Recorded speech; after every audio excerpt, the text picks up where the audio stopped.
I started kickboxing when I was 7 years old, but my first fights, I was like 11, and I won like my first 20 fights or something. So I was like, hey, I think I'm good at it, you know. I started to get more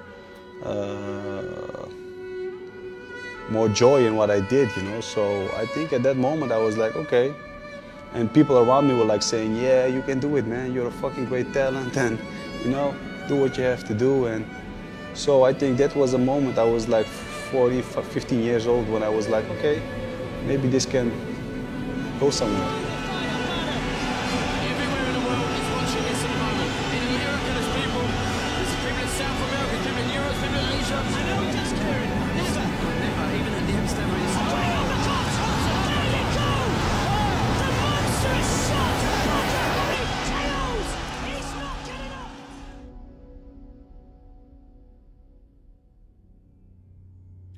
On December 8, 1984 in Amsterdam, Badr was born to Moroccan immigrant parents.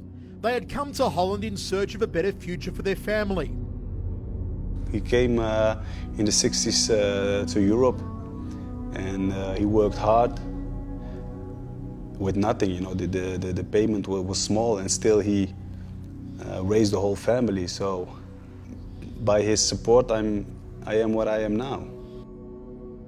One of 4 children, Badr was an introverted child who preferred staying at home. At the age of 7, another kid from the neighbourhood threw a rock at him, prompting Badr to return home to his father in tears. I had a lot of problems, and I always came at home crying, or somebody had hit me again, or somebody was picking on me. So my father, he was like, okay, I'm done with this. And he was like, you're gonna learn to stand up for yourself. And that's how I came in contact with martial arts, with kickboxing, and that was the beginning. His father saw an opportunity and took Badr to a local kickboxing gym where he first put on a pair of boxing gloves. I started training with a guy who was training in Sitan Gym. His name was Sliman Al-Baha, and he was one of the youngest European champions in kickboxing, and he was a great trainer. He learned me the basics of fighting, and he supported me in the first couple of years of my kickboxing career. So he showed talent early on, and when he turned 13 years of age, he saw a poster of kickboxing legend Peter Ertz holding a $100,000 check in his hand, the aftermath of winning the K1 World Grand Prix. This was the moment when Badr first dreamed of becoming a champion. I didn't had a big idol. I was always a big Mike Tyson fan, of course, but not only he. You know, I was more a boxing guy. I liked a lot of boxing. So guys like Oscar De La Hoya, Fernando Vargas, Sugar Ray Leonard, they were more my guys. And I think it's more respect than having an idol. You know, if you have an idol, you want to compete, you want to do the same. And I was more like, you know, what these guys did in life and in sports, I would like to do the same, to be somebody. Now a teenager, Badr found his way to the legendary Chakariki gym. My time at Chakariki, in the time that I went train there, it was a big gym with a big name, you know.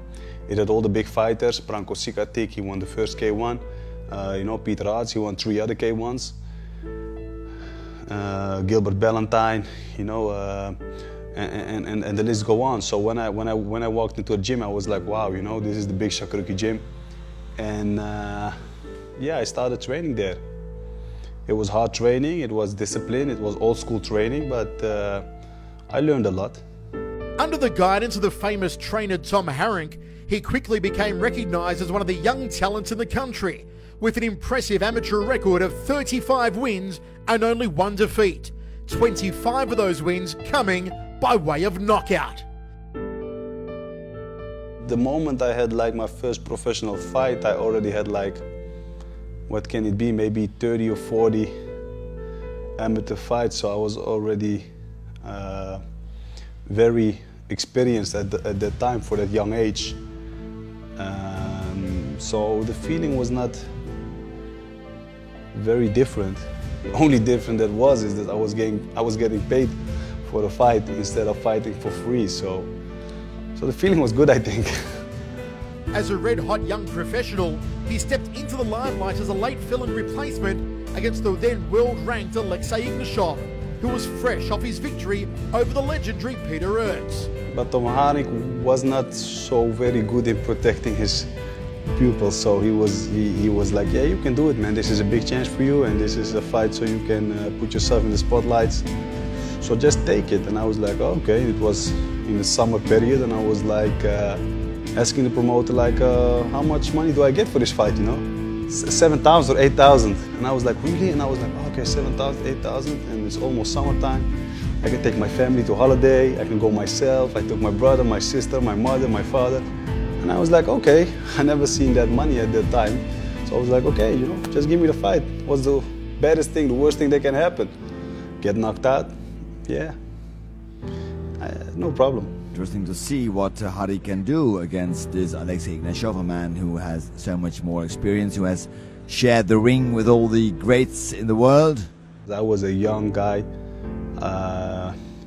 17 or 18 years old. The weight difference was like maybe 20 or 25 kilograms. And I took the fight like a week before, you know, because somebody else canceled the fight. And I did what I had to do. I fought it hard, and I think the people respected the fighting spirit. Well, here he is, Badr Hardy, still young, but also much lighter than the strong K1 grand champion. Look at the speed of Hardy. Very good, well done.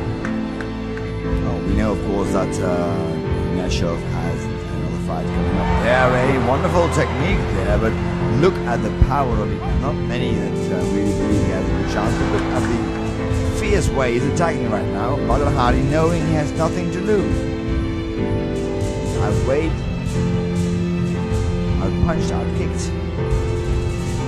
Nevertheless, he shows that he has no fear, and he shows that he has good technique. You see the great burst, another good back kick there, almost hitting the face of Ignashov, and you can see that Ignashov is out. Badr Hardy is out.